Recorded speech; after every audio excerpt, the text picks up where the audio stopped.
U rikthyem sërish në studio për të vazhduar edhe më tej me bisedat tona që i kemi çdo ditë në emisionin ton. Kësaj radhe do flasim pikërisht për dhunën e fëmijëve. Zakonisht e dim që shpeshherë kjo dukuri tani më është bërë një fenomen i padiskutueshëm. Mund të themi që ditëve të fundit ka qarkulluar një video ku janë parë disa nxënës duke u rrahur në mesveti ku janë klasët e 9, ashtu raportohet në përmediume që kanë rrahur dy nxënës nga një ndër shkollat e komunës Saraj dhe pikërisht ne do flasim jo vetëm për këtë ngjarje të fundit që ka ndodhur, por pikërisht për fëmijët me psikologën Anisa Asani. Përshëndetje Anisa, mirë se erdhe në emisionin tonë në Ritmi i ditës. Përshëndetje Rehane, faleminderit për ftesën dhe më vjen shumë mirë që ndani kohë gazetarie për këto tema shumë të rëndësishme kohës fundit. Mund të na thoni se çfarë po na tregon realiteti sot për dhunën në mes fëmijëve dhe adoleshentëve? Sipas opinionit tim është shumë e frikshme. Realiteti sot shumë është i frikshëm. Domethënë periudha e fëmijërisë hershme, adoleshencës nëpër shkolla fillore është shumë e rrezikshme. Domethënë vendi ku duhet këta fëmijë të ndjehen të sigurt, ndodhin këto gjëra. Duke marrë parasysh rastin e fundit në Saraj, e kam ndjekur edhe unë nga mediat, fëmijët ishin diku të moshës 14-15 vjeçare. Dhe kanë dhunu barbarisht, në mënyrë domethënë barbare, një fëmijë tjetër. Dy fëmijë tjerë. Dy fëmijë tjerë. Dhe mbrëm lexova, kishin marrë masa penale, domethënë gjykata, por nuk është aq më rëndësi çka merret pas pasojës. Më rëndësishme është preventiva, domethënë të marrim masa, të përgatitemi që mos të arrijmë në këto raste. Se fëmijët kishin edhe probleme të mëdha, kishin lëndime të rënda, dhe pastaj kjo sjell në të ardhmen edhe trauma. A mund të na thoni se apo shfaqet dhuna në moshë gjithnjë edhe më të hershme tek fëmijët? E shohim se kohëve të fundit mund të themi lirshëm që është bërë si një çfarë lloj trendi i fëmijëve që filmohen në mesvete dhe e shohim që ato filmohen dhe pastaj kemi kudo në rrjetet sociale. Mendoj se po, domethënë kufiri i moshës ku shihet dhe ndihet dhuna, ka filluar shumë më herët.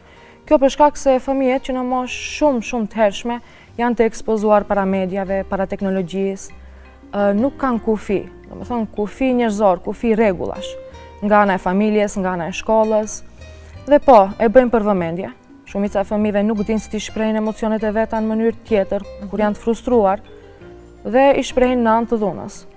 Kjo sjell pasojë të mëdha, domethënë se si do krijohet një individ në të ardhmen, si do respektoj rregullat ose do jetoj jetën e vet, varet nga familja.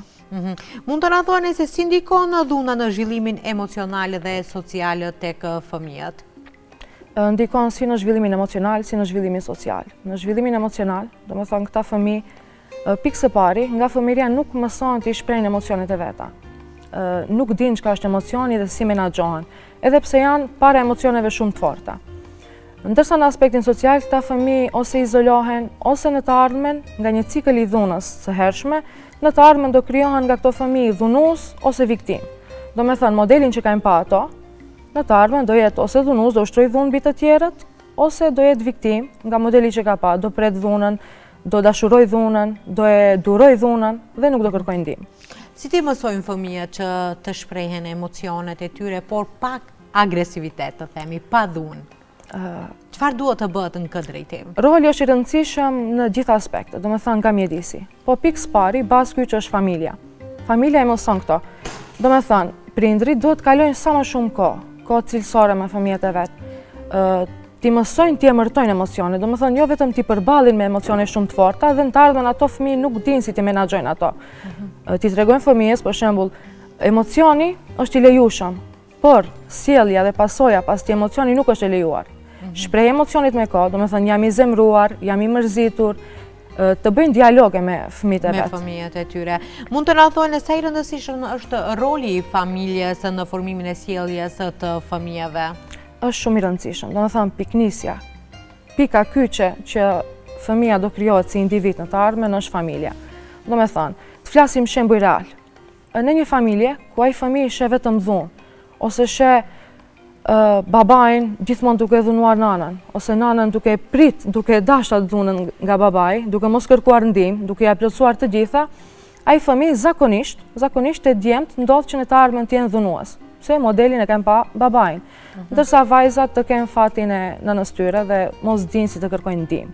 Do me thënë roli kyç, varet edhe gjenetika, po më shumë është rëndësishme mjedisi dhe modeli. Mund të na thoni se cilat gabimet më shpesh bëhen nga prindërit gjatë edukimit të fëmijëve? Gabimet të mëdha, do me thënë një ndër gabimet kyçe është si jam veshin atë se lere se këto janë gjëra fëmijash. Për shumë unë punoj në arsim. Prindrit janë shumë pak të përgjegjshëm. Nuk i generalizoj, po shumica janë shumë pak të interesuar për fëmijët e tyre. Gjatë gjithë vitit mund të mos e di as këne ka mësues ose ku e ka klasën fëmija vetë, por në fund vitit kur bëhet përfundimi i notave, atëherë fillon interesimi. Do me thonë, ky prind nuk është interesuar as pakt për sjelljen e fëmijës vetë dhe intereson vetëm nota, do me thonë një numër. Këtu është problemi më i madh. Më i madh. Mund të na dhe i normalizojnë, I normalizojnë. Mund të themi, a duhen të jenë prindërit të themi më autoritar apo më bashkëbisedues me fëmijët e tyre? Shif, sipas meje, nuk ka një stil prindërimi fiks. Duhet të ketë një balans. Për shembull, prindi, kur e rrit fëmijën e vet, duhet t'ja tregoj rolet. Domethënë, fëmia duhet ta njeh prindin si prind. Tash thon shpesh se prindët i kemi si shok. Okej, mund të dialogosh, të komunikosh, të jenë të lirë, do me thënë mos kenë frikë nga prindit e tyre, por ta di rolin e prindit vetë. Ta di se kush i merr rregullat në moshë të rritur, kush vendos për to. Dhe kjo është sa janë të themi edhe të vetëdijshëm edhe prindërit për rolin e tyre. Se çfarë roli konkretisht duhen të kenë para fëmijëve të tyre?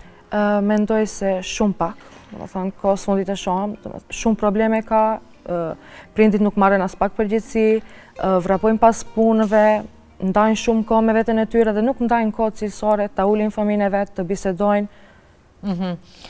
Mund të na thoni se lirshëm jemi në edukimin e epokës digjitale. E dim që tani më gjithë fëmijët janë me smartphone-a, si ndikon kjo përdorimi i hershëm i teknologjisë kur bëhet fjalë pikërisht për edukimin e fëmijëve?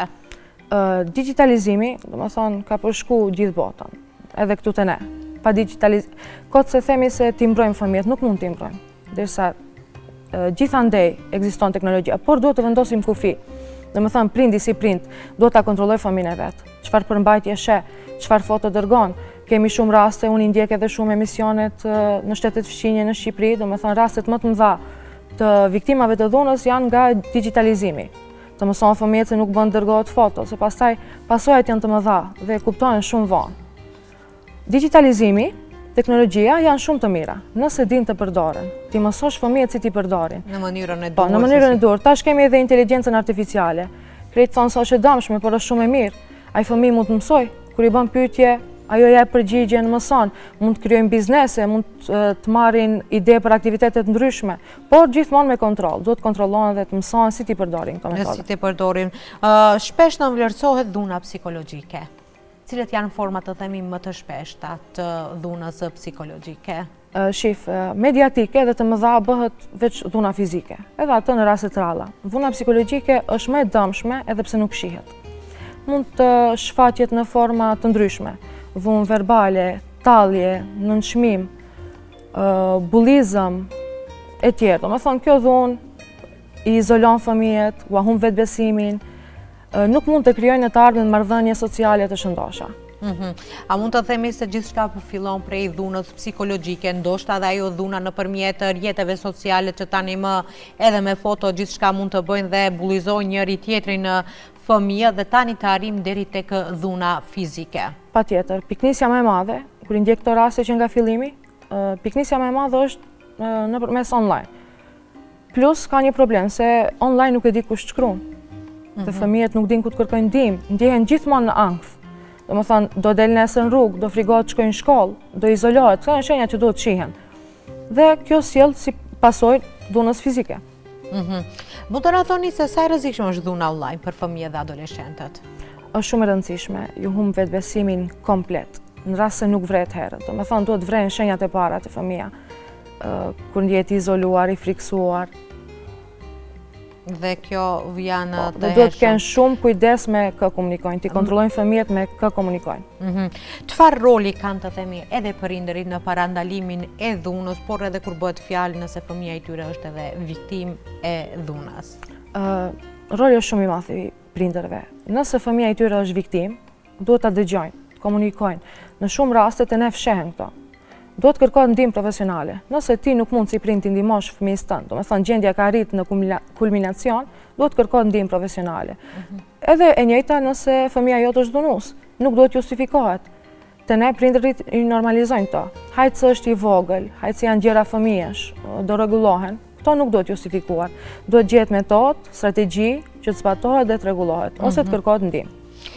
Si mund ta vëren një prind apo që fëmia i tij është i dhunuar, ose nuk është se mund të themi që dhuna fizike mund të shihet me sy, mund të kenë ndonjë shenjë në fytyrë apo në trup, por dhuna psikologjike është ajo që nuk vërehet, dhuna nëpërmjet rrjeteve sociale që tani është bërë, mund të themi, një trend në thojza kohëve të fundit. Si mund çfarë duhet të bëjë prindëri që ta sheh fëmijën e tij që mos është viktime dhunës, qoftë asaj fizike, psikologjike, apo edhe këtyre kohëve të fundit, siç e tham, online?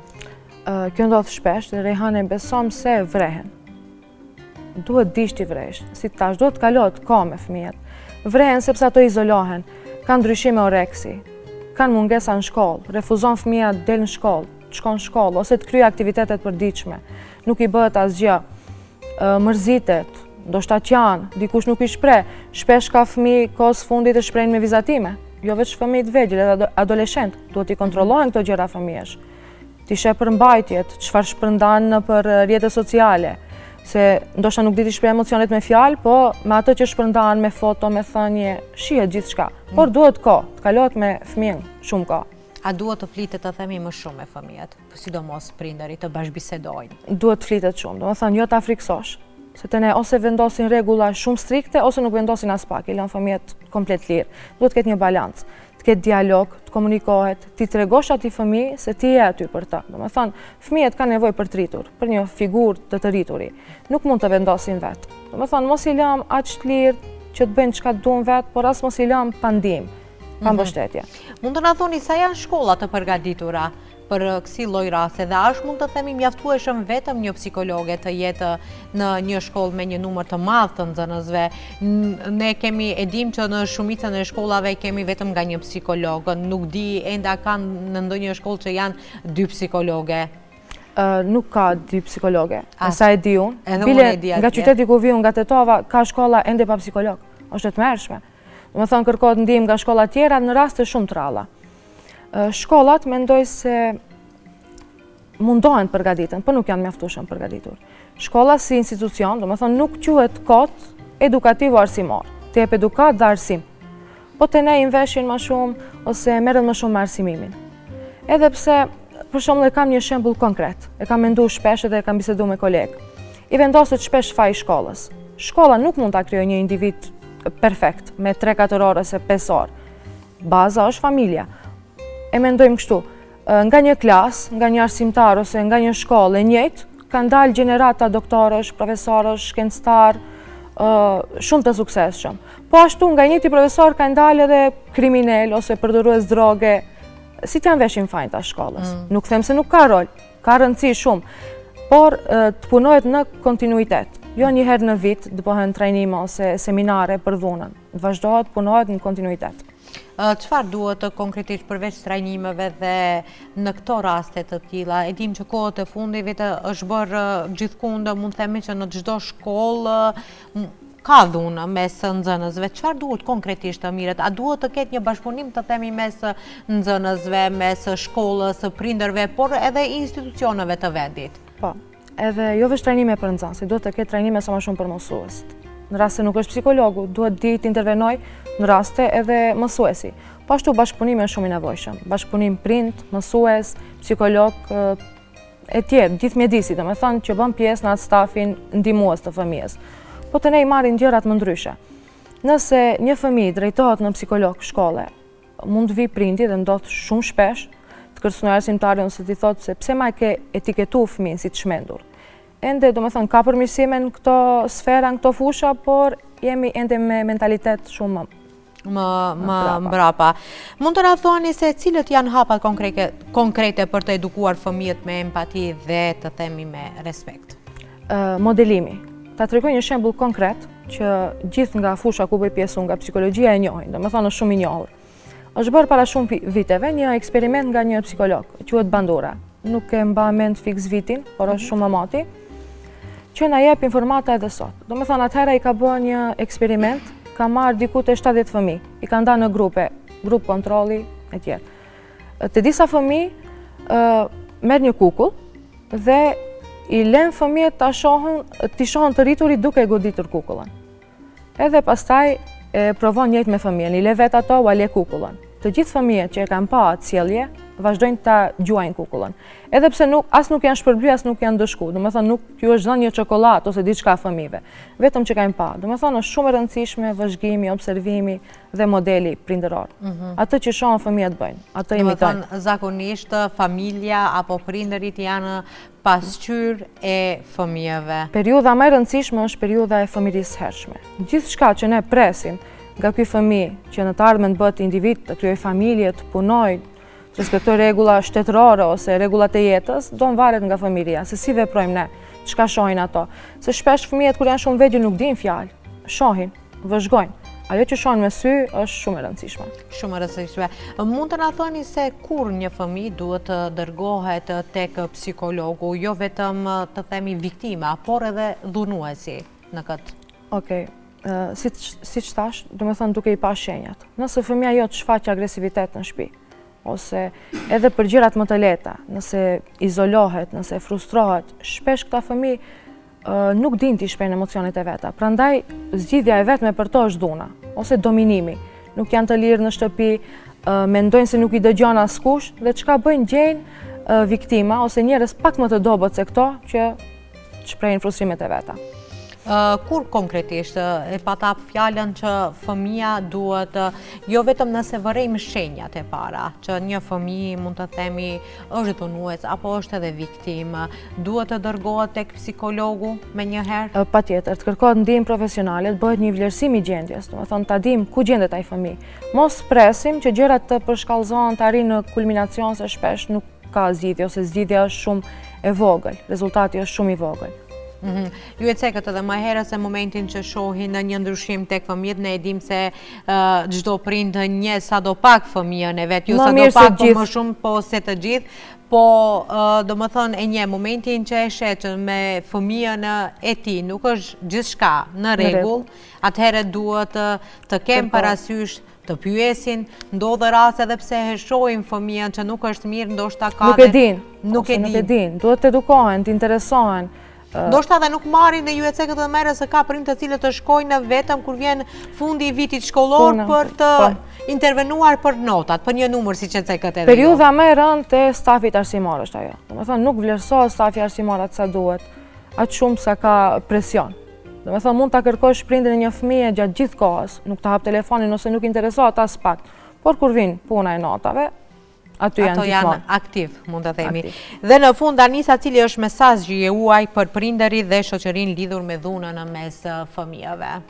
Mesazhi im është që të edukohen sa më shumë, të interesohen sa më shumë, të lexojnë sa më shumë, domethënë jo vetëm për dhunën, për gjithçka që ka të bëjë me zhvillimin e fëmijëve. Shpesh prindërit, domethënë mos kalojnë kohë ose janë shumë të zënë, i lënë para televizioneve, para telefoneve. Shpesh ta fëmijë kanë pengesa edhe në të folur. Kjo pengesë në të folur, ndoshta në moshën e hershme nuk ju pengon prindërve, hajse do fol. Po në të ardhmen ai nuk di t'i shpreh ato emocione, do frustrohet dhe do bëhet dhunues. Dhe të kenë shumë kujdes çfarë shfaqin para fëmijëve. Është mirë gjërat private, personale të bëhen në një ambient pak më ndrysh ose në një periudhë më larg fëmijëve. Më larg fëmijët që mos ta dëmtojnë sadopak edhe pjesën psikologjike të fëmijëve. Shpresoj që tani më fëmirin të kenë gjithë fëmijët një fëmiri të lumtur dhe të bukur, pa dhunë, qoftë ajo fizike, psikologjike apo online. Të faleminderit shumë Anisa për gjitha këto këshilla që i dhe nëpërmjet emisionit tonë Ritmi i ditës. Faleminderit shumë edhe juve për ftesën dhe ndarjen e kohës.